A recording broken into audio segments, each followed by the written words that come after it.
Hello guys, welcome back to my channel. അപ്പോൾ ഇന്നത്തെ video എന്ന് വെച്ചിട്ടുണ്ടെങ്കിൽ ആകെ കുറച്ച് ടൈമുള്ളൂ. കാരണം ഞാനിത് ഓൾറെഡി ഡ്രാഫ്റ്റിലിട്ട് വെച്ചിരുന്നപ്പോൾ 13 മിനിറ്റ് ഉണ്ടായിരുന്നു. പക്ഷേ എൻ്റെ കയ്യിൽ കുറേ വീഡിയോസ് ഡിലീറ്റ് ആയിപ്പോയി അറിയാണ്ട്. അപ്പോൾ ഒരു ദിവസത്തെ ഫുൾ വീഡിയോസ് ഡിലീറ്റ് ആയിപ്പോയി. അപ്പോൾ മറ്റേ എൻഗേജ്മെൻറ്റിൻ്റെ തലേന്നല്ല 2-3 ദിവസം മുമ്പ് ഞങ്ങൾ മറ്റേ ബ്യൂട്ടിക്ക് പോയിരുന്നപ്പോൾ എടുത്തിരുന്ന കുറേ വീഡിയോസ് എൻ്റെ നിന്ന് പോയി. അപ്പോൾ കുറച്ച് വീഡിയോസേ ബാക്കിയുള്ളൂ. അപ്പോൾ പിന്നെ ഞാൻ അതങ്ങോട്ട് ഇടാമെന്ന് വിചാരിച്ചു. അപ്പോൾ ഞങ്ങൾ ഡ്രസ്സ് എടുക്കാനായിട്ട് ഞാനും അമ്മയും ചേച്ചിയും കൂടെ ജയലക്ഷ്മിയിലാണ് പോയിട്ടുണ്ടായിരുന്നത്. അതായത് എറണാകുളത്തുള്ളത്. ഫസ്റ്റ് ഞങ്ങൾ ഇഹാ ഡിസൈൻസിലാണ് പോയിട്ടുണ്ടായിരുന്നത്. പക്ഷേ അവിടുത്തെ കസ്റ്റമർ സർവീസ് ഭയങ്കര മോശമായിരുന്നു. അതുമാത്രമല്ല അവിടുത്തെ കളക്ഷൻസും ഭയങ്കര കുറവായിരുന്നു. ഭയങ്കര ഒരു ബിലോ ആവറേജ് ആയിട്ടാണ് ഞങ്ങൾക്ക് ഫീൽ ചെയ്തത്. അപ്പോൾ ഞങ്ങൾ നേരെ അവിടെ നിന്ന് ഇറങ്ങിയിട്ട് നേരെ ജയലക്ഷ്മിക്ക് വിട്ടു. ജയലക്ഷ്മിയിലാണെന്നുണ്ടെങ്കിൽ കുറേ കളക്ഷൻസ് ഉണ്ടായിരുന്നു. അതുമാത്രമല്ല നമ്മൾ ആഗ്രഹിച്ച ടൈപ്പ് ഡ്രസ്സും കിട്ടുകയും ചെയ്തിട്ടുണ്ടായിരുന്നു.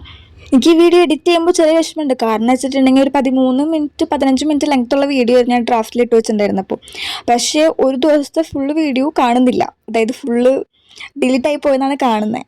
അപ്പോൾ അതെവിടെ പോയെന്ന് അറിയാത്തതിൻ്റെ ഒരു വിഷമം. കാരണം ഞാൻ ഫസ്റ്റ് ടൈമായിട്ട് ത്രെഡ് ചെയ്തപ്പെടുത്തിരുന്ന വീഡിയോ ആയിരുന്നു. അപ്പോൾ ആ സാധനം കാണാനില്ല. അപ്പോൾ അതിൻ്റെ ചെറിയൊരു മ്ലാനത ഉണ്ട് എനിക്ക്.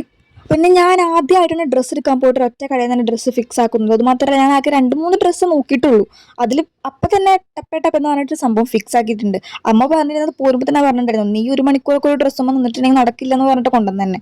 പക്ഷെ എൻ്റെ ആയിരുന്നു ഫസ്റ്റ് എടുത്ത് കഴിഞ്ഞത്. പിന്നെ ഞാനൊരു പീച്ച് അഡിക്റ്റ് ആണെന്ന് വെച്ചാൽ എനിക്കിഷ്ടമാണ് പീച്ച് പിങ്ക് ഐറ്റംസ് ഒക്കെ എനിക്ക് ഇഷ്ടമാണ്. പക്ഷേ ഇപ്രാവശ്യം ഞാൻ പിങ്ക് അല്ല എടുത്തിരിക്കുന്ന കേസ്. നിങ്ങൾ കളർ ഏതാണെന്നൊന്ന് ഗസ് ചെയ്യും.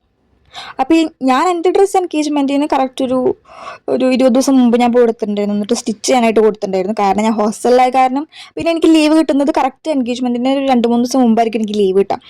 അപ്പോൾ അത് കാരണം എനിക്ക് എക്സാം വരുന്ന കാരണം പിന്നെ നേരത്തെ പോയി ഞാൻ ഡ്രസ്സ് എടുത്ത് വെച്ചിട്ടുണ്ടായിരുന്നു. അപ്പോൾ ചേച്ചി വെറുതെ അവിടെ ട്രൈ ചെയ്ത് നോക്കി എല്ലാതും.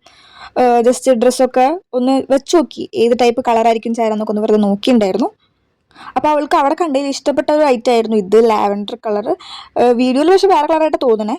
പക്ഷേ ഇതല്ല എടുത്തിട്ടുണ്ടായിരുന്നത്. അവൾക്ക് ഇഷ്ടപ്പെട്ടു. ആ വർക്കും മെറ്റീരിയലും ആ മോഡലൊക്കെ കുറച്ചുകൂടി ഡിഫറെൻ്റ് ആയിരുന്നു. കാരണം എൻ്റെന്ന് വെച്ചിട്ടുണ്ടെങ്കിൽ സിമിലർ ടൈപ്പ് പോലെയായിരുന്നു, ഏകദേശം കണ്ടുവരുന്ന ടൈപ്പായിരുന്നു.